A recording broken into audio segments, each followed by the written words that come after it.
Updates at pinakahuling mga usapin sa mundo ng palakasan.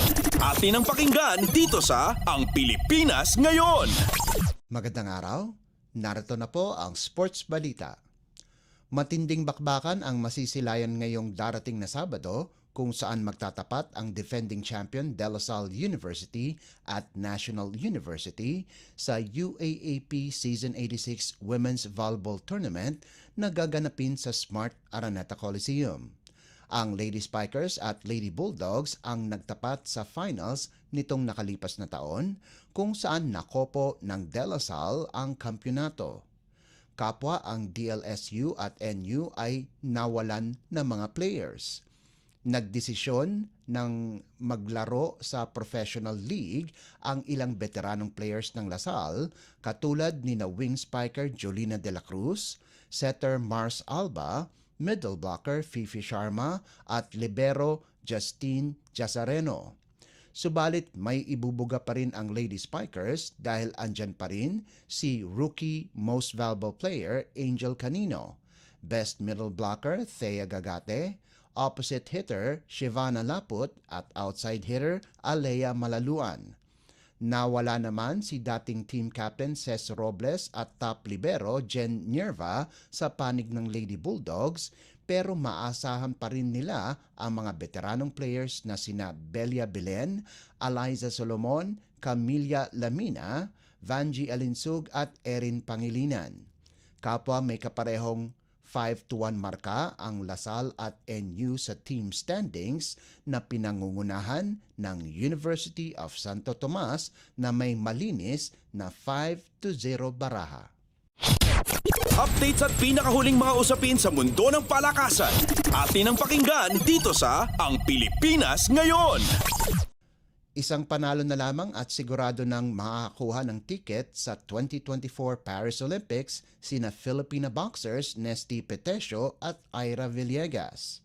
Umabante sa semifinals ang Tokyo Olympic silver medalist na si Petesio sa women's 57 kg category sa first Olympic qualifying tournament na ginaganap ngayon sa Busto Arsizio, Italy, habang nakapasok ng quarterfinals sa women's 50 kg event si Villegas.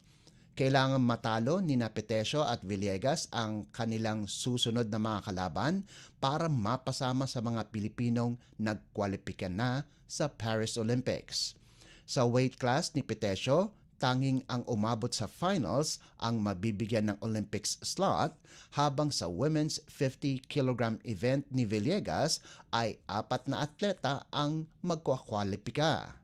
Dinomina ng 31 anyos na si Petesio si Andela Brankovic ng Serbia sa kanyang unang laban, kung saan nakuha niya ang panalo sa pamamagitan ng paghinto ng laban ng referee 1 minuto at 2 segundo ng first round para makapasok sa round of 32, kung saan naman niya tinalo si Maria Claudia Nechita ng Romania sa isang unanimous decision. Kinuha naman ni Petesio ang panalo laban kay Nancy Tass ng Germany sa pamamagitan ng unanimous decision sa kanilang round of 16 matchup para makapasok sa quarterfinals. Dahil sa kanyang determinasyon, nakuha niya ang semifinals slot pagkatapos ang isa pang unanimous decision laban kay Maud van der Toorn ng The Netherlands. Samantala, tinalo naman ni Villegas si Sophie Winter Roshog ng Denmark sa kanilang round of 16 clash sa isang unanimous decision para makaabante sa quarterfinals at makuha ang pagkakataon na makapasok sa kanyang first Olympics kapag nanalo ito.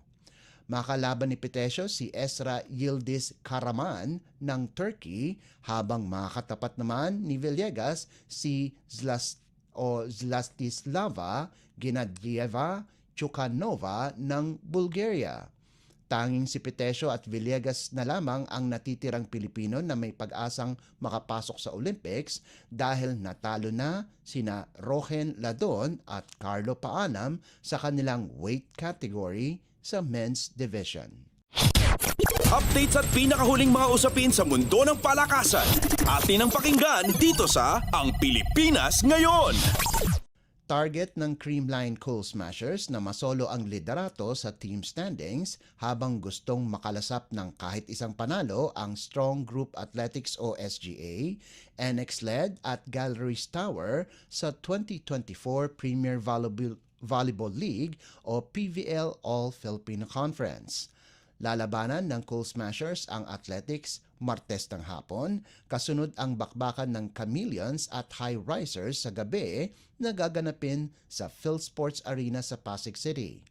Kasalukuyang three-way tie sa tuktok ng standings ang Creamline, Chocomucho at Signal HD sa kaparehong 3-0 record, kasunod ang PLDT Home Fiber na may 3-1, pati na rin ang Petrogas na may kaparehong 3-1, Farm Fresh, Cherry Tigo, Akari, Capital One Solar Energy, NX-led, Galleries at SGA. Huling nakalaban ng Creamline ang High Risers kung saan madali silang dinispatcha 25-22, 25-17 at 25-15.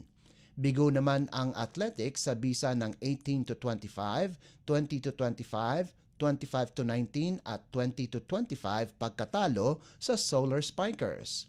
Samantala, mag-aagawan sa unang panalo ang Chameleons at High Risers.